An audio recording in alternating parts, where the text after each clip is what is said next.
Fundamental analysis series की दूसरी video में आपका स्वागत है। आज की वीडियो में हम फाइनेंशियल स्टेटमेंट के 6 मेन रेशोज के बारे में जानेंगे। नमस्कार दोस्तों and welcome back to our channel Trade point.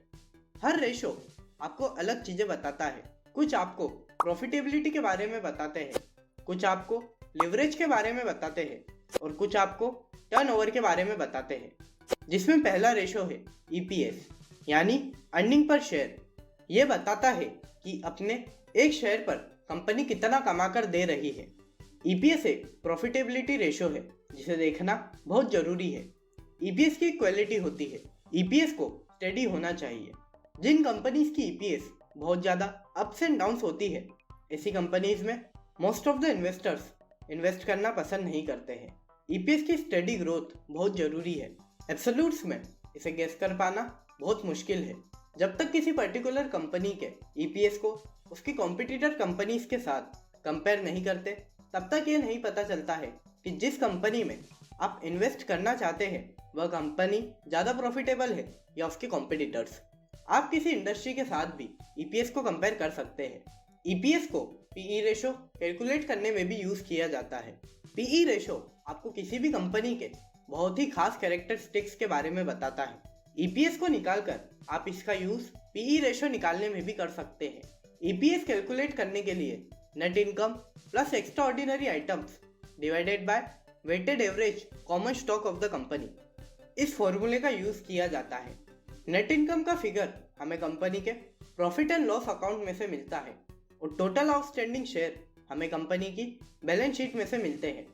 Next ratio है पीई रेशो, जिसे प्राइस अर्निंग रेशो भी कहा जाता है, जो हमें यह बताता है कि एग्जैक्टली कंपनी का शेयर महंगा है या सस्ता। इसका फॉर्मूला होता है price earning is equal to current price of the share divided by EPS of the company.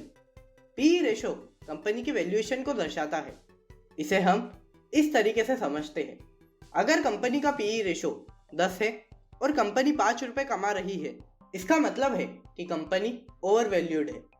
और अगर कंपनी का पीई रेशो 10 है और कंपनी एक शेयर पर 15 रुपये कमाकर दे रही है, तो इसका मतलब होगा कि कंपनी अंडर वैल्यूड है। अगर किसी कंपनी का पीई रेशो ज़्यादा ही कम है, तो इसका मतलब ये नहीं है कि वह अंडर वैल्यूड है। या किसी कंपनी का पीई रेशो ज़्यादा है, तो इसका मतलब ये नहीं है कि वह ओवर वैल्यूड है। आपको इसके लिए कंपनी का पास्ट परफॉर्मेंस या हिस्टोरिकल डाटा देखना होगा। मोस्ट ऑफ द टाइम अच्छी रेपुटेशन या गुडविल वाली कंपनीज का पीई रेशो ज़्यादा होता है। इसे पढ़ने के लिए आपको इसके कॉम्पिटिटर कंपनीज या इंडस्ट्री एवरेज को कंपेयर करना जरूरी है। नेक्स्ट रेशो है डेब्ट टू इक्विटी रेशो, जिसका फॉर्मूला होता है डेब्ट डिवाइडेड बाय इक्विटी, जिससे हमें पता चलता है कि कंपनी पर कितना डेब्ट है। डेब्ट का मतलब है long term borrowing of the company और इक्विटी का मतलब है शेयर होल्डर से लिया हुआ पैसा। दोनों में अंतर यह होता है कि डेब्ट पर कंपनी इंटरेस्ट पे करती है और इक्विटी पर कंपनी डिविडेंड पे करती है। डिविडेंड पर कोई मैंडेटरी नहीं है, पर डेब्ट पर जो इंटरेस्ट कंपनी पे करती है वह मैंडेटरी होता है। 1:1 का डेब्ट टू इक्विटी रेशो एक आइडियल रेशो माना जाता है, जो नॉर्मली देखने को नहीं मिलता है। किसी भी कंपनी में यह रेशो रेज नहीं होना चाहिए, वह कंपनी की वीकनेस दर्शाती है। नेक्स्ट रेशो है return on equity. Return on equity से हमें यह पता चलता है कि कंपनी अपने शेयर होल्डर्स को कितना प्रॉफिट कमाकर दे रही है। रिटर्न ऑन इक्विटी का फॉर्मूला है the total profit of company divided by the companies total equity. Company का अपना कितना प्रॉफिट है, इससे यह पता नहीं लगाया जा सकता कि कंपनी कैसा परफॉर्म कर रही है। इसका पता तब चलता है जब यह पता हो कि प्रॉफिट कितने लोगों में डिवाइड होना है। इसे हम एक एग्जाम्पल से समझते हैं। मान लीजिए कि एक कंपनी ए है और दूसरी कंपनी बी है और दोनों ही कंपनीज का प्रॉफिट 10 करोड़ का है, पर इससे हमें यह नहीं पता चलेगा कि किसने इससे कितना कमाया होगा। हमें यह पता तब चलेगा जब हमें यह मालूम हो कि कंपनी के अंदर कितने लोगों का पैसा लगा हुआ था या कितना शेयर कैपिटल इक्विटी का था। तो अगर कंपनी ए के अंदर 100 करोड़ था और कंपनी बी के अंदर 1000 करोड़ था, तब हमें यह पता चलेगा कि प्रॉफिट तो दोनों को ही 10 करोड़ का हो रहा था, मगर यहाँ कंपनी ए में 100 करोड़ की इक्विटी है और कंपनी बी में 1000 करोड़ की इक्विटी है, इसका मतलब कंपनी बी में 10 करोड़ का प्रॉफिट ज़्यादा लोगों में डिवाइड होना है और कंपनी ए में कम लोगों में डिवाइड होना है, तब जो भी कंपनी ए के इन्वेस्टर्स होंगे उन्हें ज़्यादा प्रॉफिट होगा as compare to company B. ये हमने कैसे पता लगाया? इसके लिए 10 को 100 से डिवाइड करके 100 से मल्टीप्लाई करना होगा, जिससे आपको परसेंटेज मिल जाएगा।